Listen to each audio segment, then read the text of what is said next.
Hey guys, so today we have some tea. Why does the tea always drop at midnight? So today the tea is Deja. Is Dana Chanel a scammer?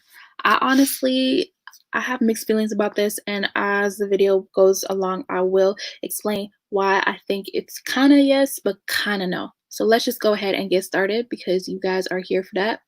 So we're gonna go ahead and get started and look at there are two Dana Chanel scam pages. This is number one.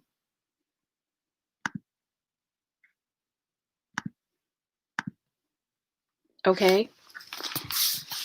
And this has like hundreds and hundreds of posts saying that she's a scammer. So let's go ahead and read this first one. Salt babes, I've kept quiet about this for so long, but you guys must be careful about what companies you trust. As an entrepreneur, I look up to her and I admire her work ethic. I spent thousands of dollars for Christian Butte Camp, and the entire thing was a scam. I'm so heartbroken because I was so excited to finally learn the tools to help me be better for myself, my brand, and you guys. They scammed me out of thousands of dollars. I'm devastated. That's heartbreaking. Honestly, I just heard about this not too long ago, and I definitely am very shocked and surprised about this because, like I mentioned before, I have done business with them, and I don't think it's Dana that is a scammer. I honestly think it's mostly her husband. No, I said that wrong. My bad.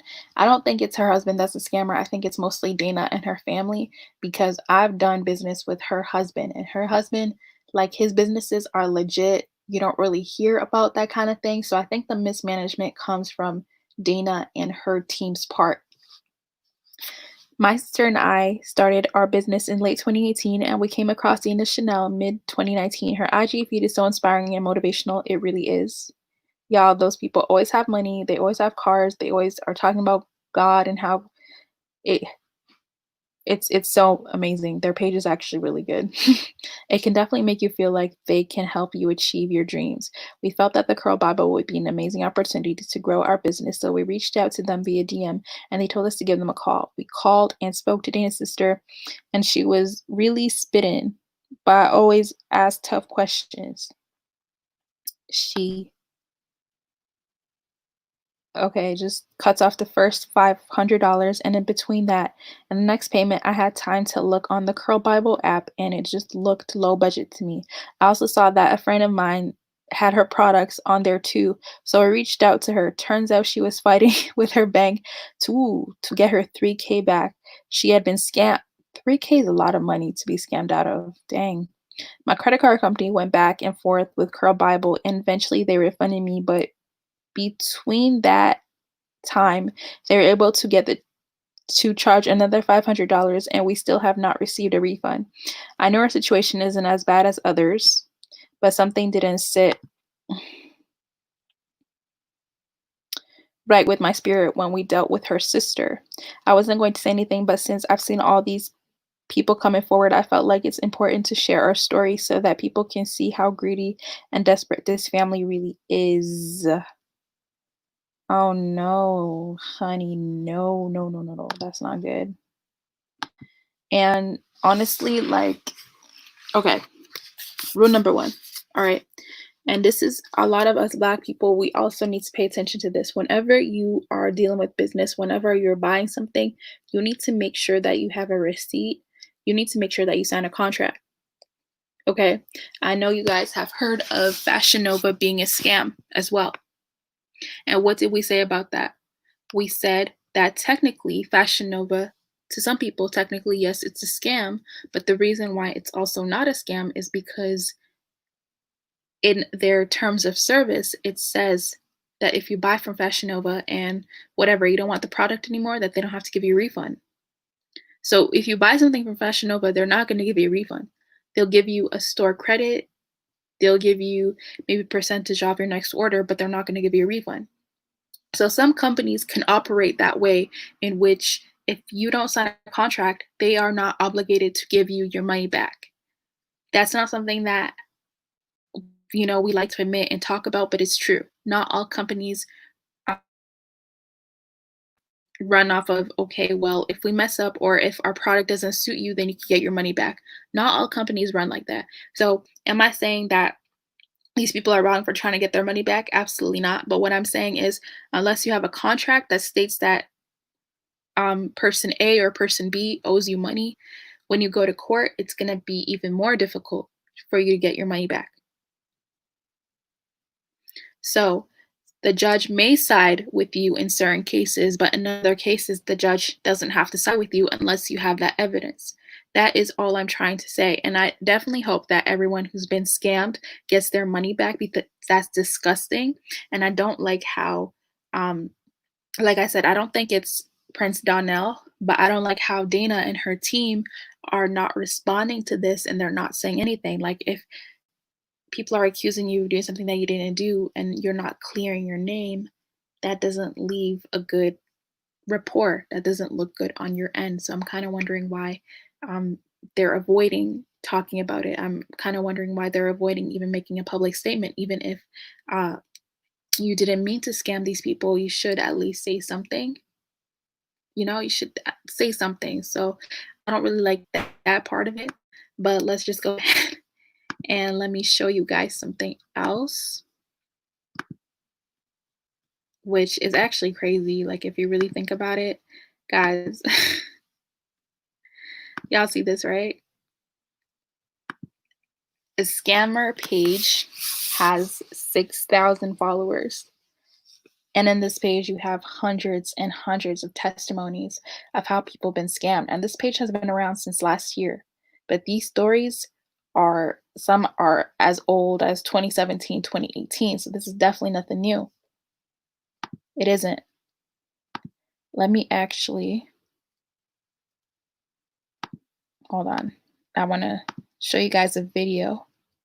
So let me get the audio so that you guys can listen in as well.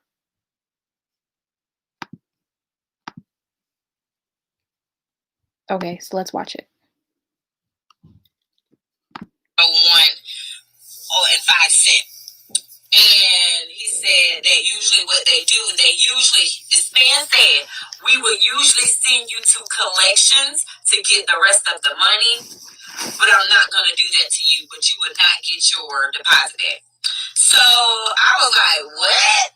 Like, $1,300 gone with nothing. Nothing to show, nothing, absolutely nothing. Nothing to show for this $1,300. Like, I had a $1,300 phone call.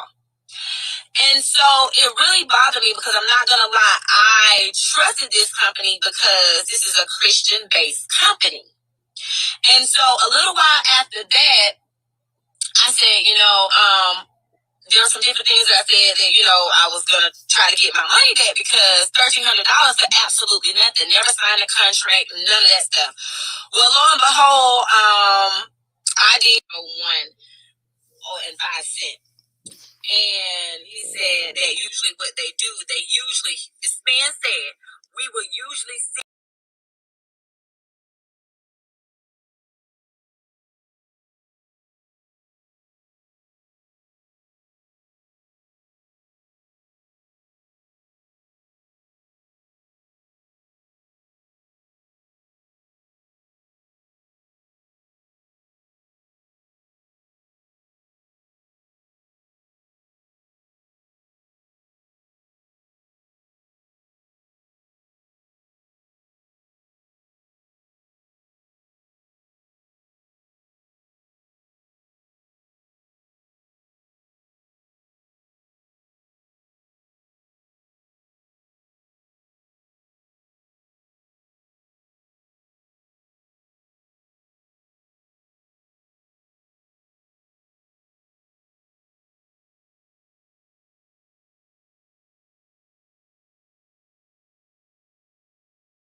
Okay, guys, I'm so sorry about that. I don't even know how that happened.